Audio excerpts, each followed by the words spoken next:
So hello students, कैसे हैं आप सभी। तो आज हमारी क्लास होने वाली है इंग्लिश की कम्युनिकेशन स्किल 3001। इसका कोड नंबर है, सेमेस्टर थर्ड है। और आज हम बहुत मोस्ट इम्पॉर्टेंट क्वेश्चन समझने वाले हैं, लैंग्वेज वेरिएशन। लैंग्वेज वेरिएशन किसे कहते हैं, समझने से पहले आप इस वीडियो को पूरा देखना ताकि आपको ठीक से समझ में आ जाए, क्योंकि एग्ज़ाम कभी भी आ सकते हैं। BA LLB थर्ड सेमेस्टर की बात कर रही हूँ, एग्ज़ाम कभी भी आ सकते हैं। एग्जामिनेशन फॉर्म भर चुके हैं सबके, तो वीडियो में बने रहना, स्किप मत करना। और कोई भी प्रॉब्लम हो, कोई भी दिक्कत हो, परेशानी हो, तो कमेंट बॉक्स में अपना जो भी प्रॉब्लम हो आप उसमें लिख सकते हो। और वीडियो पसंद आए, समझ में आ गया हो, तो उसके लिए भी आप कमेंट बॉक्स में लिख सकते हो। तो बिना देरी करे हम समझते हैं इस वीडियो को, इस क्वेश्चन के आंसर को। तो देखने से पहले सब्सक्राइब कर देना, लाइक कर देना, शेयर कर देना। बढ़ते हैं आगे। So this is our question. What is language variation? Classify the varieties of English language with special reference to register and styles. हमें इसमें समझना है कि लैंग्वेज वेरिएशन किसे कहते हैं और वैराइटीज़ ऑफ इंग्लिश लैंग्वेज क्या होती हैं, reference of register and styles क्या होते हैं। तो आइए इसको समझते हैं क्या होता है ये। जैसा कि आप देख सकते हो, यहाँ मैंने अपनी नोट्स बनाई है। ये आपको मैंने समझाने के लिए बनाई है। अगर आपको एक्सप्लेन में नोट्स चाहिए तो उसके लिए आपको कमेंट करना पड़ेगा, क्या क्या फॉर्मेलिटीज़ है उसके लिए आपको बता दिया जाएगा। ठीक है, तो सबसे पहले हम इस आंसर को समझते हैं। अगर आपको स्क्रीनशॉट लेना, सबसे पहले मैं ये फुल आपको कर देती हूँ, आप स्क्रीनशॉट ले सकते हैं। ले लिया, ठीक है। अब बट समझते हैं हम आगे इसकी लैंग्वेज वेरिएशन किसे कहते हैं। तो इसमें लिखा है language with its different varieties is the subject matter of socio linguistic. जो लैंग्वेज की डिफरेंट वेराइटीज़ है वो किसका सब्जेक्ट है, सोशियो लिंग्विस्टिक का। Language variation generally forms a part of socio linguistic study. Socio linguistic की स्टडी में language variation को हम जानते हैं, इसका फॉर्म है ये एक तरीके से। Language can very not only form one individual to the next but also form one subsection of speech community like family, village, town, region to another। इसका सीधा सीधा मतलब ये कह रहा है इसमें कि जो लैंग्वेज है वो केवल एक किसी इंडिविजुअल से मतलब सब्जेक्टेड से मतलब कनेक्टेड नहीं है। ये एक फैमिली का भी, फैमिली में जो भाषा बोली जाती है वो भी हो सकता है, एक विलेज के अंदर जो भाषा बोली जाती है वो भी हो सकता है, एक टाउन के अंदर जो भाषा यूज़ की जाती है वो भी हो सकता है, एक रीजन से रिलेटेड जो भाषा होती है उसको भी कह सकते हैं। People of different age, sex, social classes, occupation और culture group in the same community will show variation in their speech. जब हम किसी डिफरेंट एज के व्यक्ति से मिलते हैं, ओके, और सोशल क्लासेस से मिलते हैं, ऑक्यूपेशन से मिलते हैं, तो उसमें अलग अलग ग्रुप में हम लोग को अलग अलग वेरिएशन देखने को मिलते हैं भाषा की। तो सरल शब्दों में अगर मैं तुम्हें समझाऊं कि लैंग्वेज वेरिएशन किसे कहते हैं, तो लैंग्वेज वेरिएशन कहते हैं जो भी हम भाषा एक डिफरेंट रीजन में जो हमारे यहाँ बोली जाती है ना, और दूसरी रीजन में जाओ तो वहाँ पे अलग भाषा बोली जाती है। तो ये डिफरेंट काइंड्स ऑफ जो लैंग्वेज है ना, इसे हम पढ़ते हैं लैंग्वेज वेरिएशन के अंदर। इसमें बहुत सारे लैंग्वेज आते हैं, तो इसकी स्टडी बहुत गहरी है वैसे तो, मगर शॉर्ट फॉर्म में यही है जो मैंने आपको बताया। इसे आप बनाकर भी एक्सप्लेन करके लिख सकते हो। अब आओ आगे बढ़ते हैं। इसी का एक आता है इसमें कोड। तो कोड जो होता है वो न्यूट्रल फॉर्म होता है, जैसे कि मैंने यहाँ पे लिखा है neutral form. Code is a neutral form. Code is the way of communication between two person. समझ में आ गया। कोड जो है उसको एक नाम दिया गया है कि ये कम्युनिकेशन है किसके बीच में, दो पर्सन के बीच में। एनी वेराइटी ऑफ लैंग्वेज, और ये कोई सी भी वेराइटी बोल सकते हैं लैंग्वेज की, कोई सी भी भाषा का यूज़ कर सकते हैं। फिर इसमें आ जाओ डायलेक्ट पे। डायलेक्ट क्या होता है, dialect a language variety in which the use of grammar and vocabulary identify the regional और सोशल बैकग्राउंड ऑफ स्पीकर। समझ में आ गया। एक लैंग्वेज वेराइटी जो कि यूज़ होती है, ग्रामर और वोकेबलरी आइडेंटिफाई करती है किसको, the reason of social background of speaker. Speaker के बात करने से जो स्पीकर यूज़ करता है लैंग्वेज, उससे उसका बैकग्राउंड, सोशल बैकग्राउंड पता लग जाता है, उसका रीजनल पता लग जाता है कि कहाँ का है और कैसी भाषा बोल रहा है। किसने लिखा है ये लिखा है डेविड क्रिस्टल ने। सॉरी पीछे से बैकग्राउंड आवाज़ आ रहा है, मगर आई होप कि आपको मेरी आवाज़ ज़्यादा ठीक से आ रही हो। चलो गई आवाज़ वो वाली, ठीक है। तो इसमें डेविड क्रिस्टल ने ये बात कही है, ठीक है। डेविड क्रिस्टल एक बात और कहते हैं, वो है ये जो भाषा है ये केवल एक एरिया में बोले जाने वाली भाषा है विद डिफरेंट ग्रामर, अलग अलग ग्रामर हो सकती है, इसमें तरीके हो सकते हैं, ग्रामर के चेंजेस हो सकते हैं, वोकेबुलरी भी अलग अलग हो सकती है एंड द प्रोनाउंसिएशन भी इसमें अलग अलग हो सकता है। उसे हम कहते हैं dialect. If two person speak different there are two possibilities. अगर दो पर्सन है और वो स्पीक करते हैं डिफरेंटली, है ना, तो दो पॉसिबिलिटीज़ निकलती हैं। पहला क्या है, if they are not able to understand each other, अगर वो एक दूसरे की भाषा को नहीं समझ पा रहे हैं, then they are speaking different language, तो वो अलग अलग लैंग्वेज यूज़ कर रहे हैं भाई। मान लो मैं हिंदी बात कर रही हूँ, कोई मेरे से इंग्लिश बात कर रहा है, तो मुझे समझ में नहीं आ रहा है, वो डिफरेंट लैंग्वेज यूज़ हो गई, ठीक है। लाइक एग्जाम्पल भी मैंने दिया है, ये तो चाइनीज़ और जर्मन। चाइनीज़ से अगर जर्मन की बात कर लो तो जर्मन वाला चाइनीज़ नहीं समझ पाएगा, और जर्मन से चाइनीज़ की बात कर लो तो जर्मन वाला चाइनीज़ नहीं समझ पाएगा, ठीक है। ये पहली पॉसिबिलिटी है। दूसरी पॉसिबिलिटी हम देख लेते हैं, if they can understand each other, अगर ये एक दूसरे को समझ जाते हैं, एक दूसरे की भाषा, they are speaking different dialects of same language, ठीक है। They are speak different dialects यानी मतलब मान लो कि मैंने तुम्हारी भाषा में से कुछ वोकेबुलरी यूज़ कर ली, तुमने मेरी भाषा में से कुछ वोकेबुलरी यूज़ कर ली, लेकिन लैंग्वेज हमारी सेम है, हिंदी बात कर रहे हैं, लेकिन तुम्हारा टोन अलग है, मेरा टोन अलग है बात करने का, ठीक है। जैसे एग्जांपल क्या है, ब्रिटिश स्पीकर, अमेरिकन स्पीकर, समझ में आ गया। ब्रिटिश की जो इंग्लिश होती है और अमेरिकन जो इंग्लिश होती है वो लगभग सेम होती है, लेकिन इसमें वोकेबुलरी अलग होती है, वोकेबुलरी के साथ साथ प्रोनाउंसिएशन भी अलग होता है, ग्रामर भी थोड़ी अलग होती है। तो इसका मतलब ये है, डायलेक्ट में हमने ये पढ़ा, ठीक है। अब हम आगे बढ़ते हैं, इसी का पार्ट है ये आइडियोलेक्ट।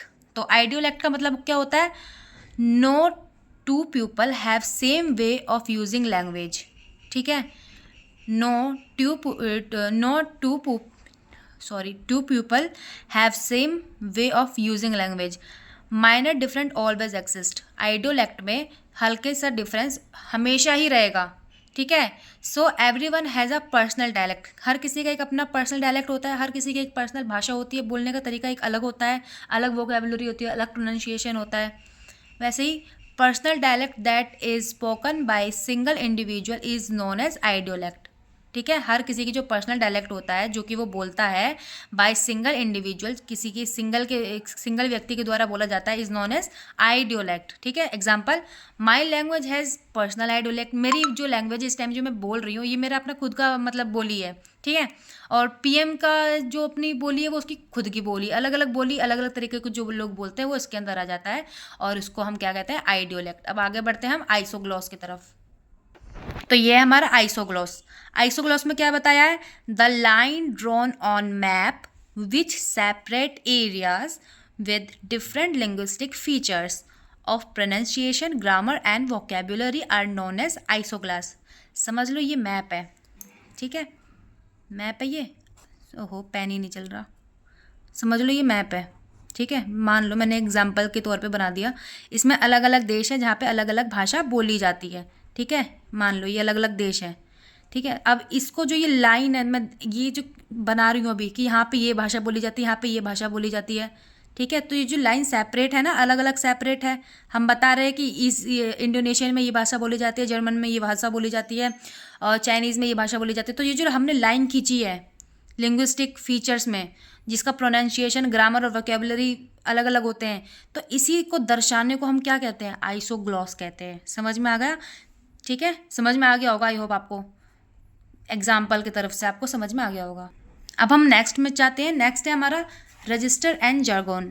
तो रजिस्टर किसे कहते हैं, language variation according to situation is known as register variation. Language variation according to situation, situation के हिसाब से जो हम बात करते हैं उसको हम क्या कहते हैं, वो किसके अंदर आता है, रजिस्टर वेरिएशन के अंदर।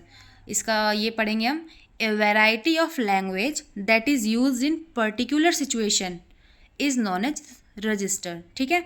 एक पर्टिकुलर सिचुएशन में हम जो भाषा का यूज़ करते हैं, जो लैंग्वेज का यूज़ करते हैं, लैंग्वेज का यूज़ करते हैं, उसे हम क्या कहते हैं, रजिस्टर कहते हैं, ठीक है। अब jargon किसे कहते हैं, jargon इज़ अ लैंग्वेज, आगे हम पढ़ेंगे jargon किसे कहते हैं, ठीक है। तो jargon is a language that is associated with particular field. एक पर्टिकुलर फील्ड से जो लैंग्वेज एसोसिएटेड रहती है उसे कहते हैं jargon। Example, physics has special language, chemistry has special language, यानी कि एक अलग फील्ड है। जैसे डॉक्टर की मगर फील्ड का लैंग्वेज का अगर मैं एग्जांपल लूँ तो डॉक्टर की जो लैंग्वेज है वो अलग है, मेडिकल लैंग्वेज अलग है, केमिस्ट्री का लैंग्वेज अलग है, फिजिक्स का लैंग्वेज अलग है। तो एक फील्ड होती है लैंग्वेज की, तो उस फील्ड के अंदर जो भी लैंग्वेज आती है उसे हम कहते हैं जर्गन। ठीक है, आई होप आपको समझ में आ गया होगा। वीडियो को लाइक ज़रूर करना, समझ में आ जाए शेयर करना, कमेंट करना और सब्सक्राइब ज़रूर करना। ठीक है, अब आगे बढ़ते हैं।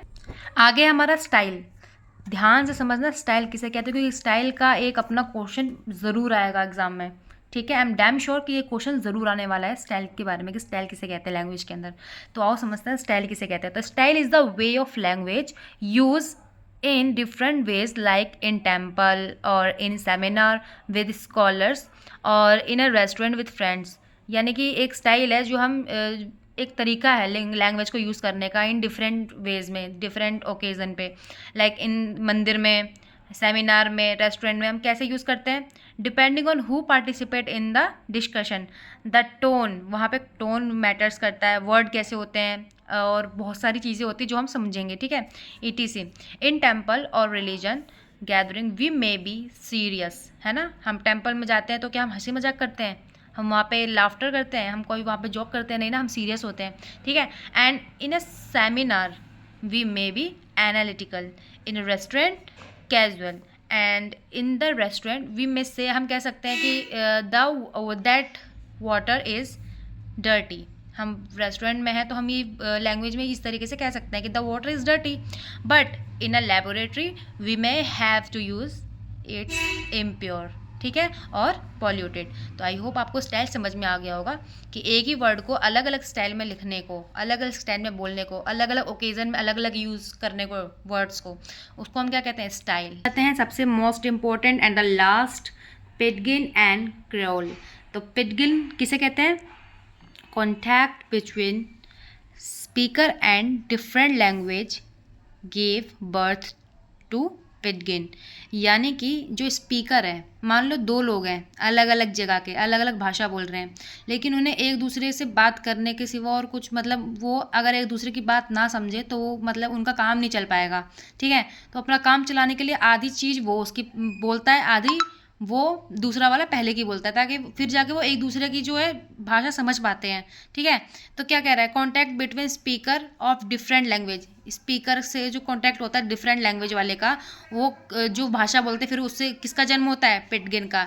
लाइक ये है example, Tok Pisin Papua New Guinea, English है इसमें प्लस लोकल लैंग्वेज है वहाँ की। ठीक है, तो Hawaiian pidgin, English plus Hawaiian plus Japanese plus Chinese, ये सारे मिक्स होके न्यूली फॉर्म्ड लैंग्वेज बनी है। ठीक है, अब इसी से हम क्रियोल समझते हैं, क्रियोल किसे कहते हैं। अब सबसे पहले देखो, जब यहाँ पे ये दो लोग हैं, ये फर्स्ट पर्सन, ये सेकंड पर्सन है, जब ये दो लोग एक दूसरे की भाषा को थोड़ा थोड़ा हिस्सा बात कर रहे हैं, बोल रहे हैं, तो एक दूसरे को ये समझ रहे हैं। ठीक है, जितना इनका काम हो पा रहा है, काम चलाने के लिए एक दूसरे की भाषा का इस्तेमाल कर रहे हैं, बोल पा रहे हैं, तो ये जो है ये इनकी मदर टंग हो गई, सॉरी मदर टंग तो नहीं हुई, मगर ये इनकी क्या हो गई, ये इनकी फर्स्ट भाषा हो गई। अगर इसकी बाद इनकी जनरेशन बात करेगी, इनकी जब ये लोग जो बात कर रहे हैं ये मर जाएंगे, इनके बाद जो पैदा होंगे वो जो भाषा यूज़ करेंगे उनकी क्या हो जाएगी, मदर टंग हो जाएगी। ठीक है, क्योंकि उनके जो पूर्वज है, यानी कि ये कैसी भाषा बोल रहे हैं, पिडगिन वाली भाषा बोल रहे हैं। लेकिन जो ये फर्स्ट जनरेशन है जो ये भाषा यूज़ कर रही है एक दूसरे को समझने के लिए, केवल काम चलाओ के लिए बात कर रही है इस टाइम, इससे पहले के जो लोग थे वो इनके वो यही वाली लैंग्वेज नहीं बोलेंगे, पिडगिन वाली, समझ में आ रहा है। लेकिन जो इनके बाद ये मर जाएंगे, इनके बाद जो इनकी जनरेशन होगी आने वाली, तो वो क्या कहेंगे, वो अपनी पिडगिन की लैंग्वेज को यूज़ करेंगे। उसी को यूज़ करने को हम कहते हैं क्रियोल। ठीक है, क्रियोल को समझते हैं। ए स्टेबल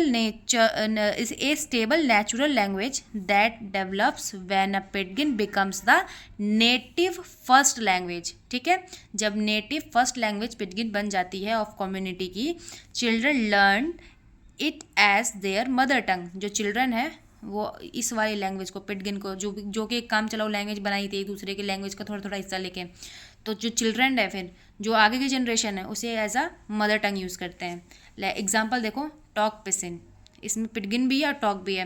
तो Haitian creole French plus artificial language है इसमें पिडगिन की। ठीक है, लेकिन इन्होंने क्या किया, इन्होंने पिडगिन का यूज़ करा। समझ में आ गया मैं क्या कहना चाह रही हूँ।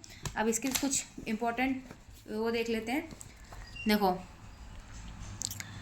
ये है फीचर्स, ये पिडगिन, ये क्रियोल, ठीक है। सबसे पहले नेटिव स्पीकर पिडगिन के होते हैं? नहीं होते, क्योंकि नेटिव स्पीकर पिडगिन के इसीलिए नहीं होते क्योंकि इन्होंने खुद बनाई होती है वो उस टाइम, भाई काम चलाओ के लिए भाषा बोली होती है एक दूसरे को समझने के लिए। लेकिन क्रियोल जो इनके आगे वाले पूर्वज होते हैं उनकी ये वाली जो भाषा, नेटिव स्पीकर जो भाषा होती है जो ये लोग बना देते हैं एक दूसरे के काम के लिए, तो वो इनके लिए क्या हो जाती है, वो एक नेटिव स्पीकर हो जाती है। तो यस, ठीक है। ग्रामर वोकेबुलरी पिडगिन में होती है, सिंपल होती है, लिमिटेड होती है। यार एक दूसरे की भाषा को इस्तेमाल करके यूज़ करें तो सिंपल और लिमिटेड थी, लेकिन यही चीज़ जब इनकी जनरेशन आगे आने वाली जनरेशन क्रियोल में बोले जाने लगी तो उसमें कॉम्प्लेक्स होने लगी और रिच होने लगी, ठीक है। यूज़ जो है बेसिक कम्युनिकेशन का यहाँ पे यूज़ होता था कि मतलब जितना काम पड़ता है, जितना सामने वालों को समझ में आ जाए बेसिक से बेसिक, उतना ही कम्युनिकेशन यहाँ होता था। लेकिन यहाँ पे क्या होने लगा, यही कम्युनिकेशन आने वाले जनरेशन में, पिडगिन की आने वाली जनरेशन क्रियोल में एवरीडे लाइफ में बोले जाने लगी। फिर लाइफ स्पैन कैसे होने लगी, मे डिसअपेयर इफ़ नॉट यूज्ड, अगर ये पिडगिन में ये यूज़ ना हो तो ये ख़त्म हो जाएगी। लेकिन जब पिडगिन में अगर ये यूज़ होती रहे तो क्रियोल में क्या होगा, लास्ट फॉर जनरेशन, ये जनरेशन की इनकी लास्ट मतलब बोलती जाने वाली भाषा बन जाएगी हमेशा के लिए। आई होप ये आपको समझ में आ गया होगा।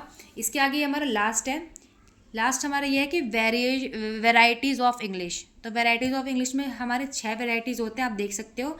Reason, education and social standing, subject matter, medium, attitude, interference.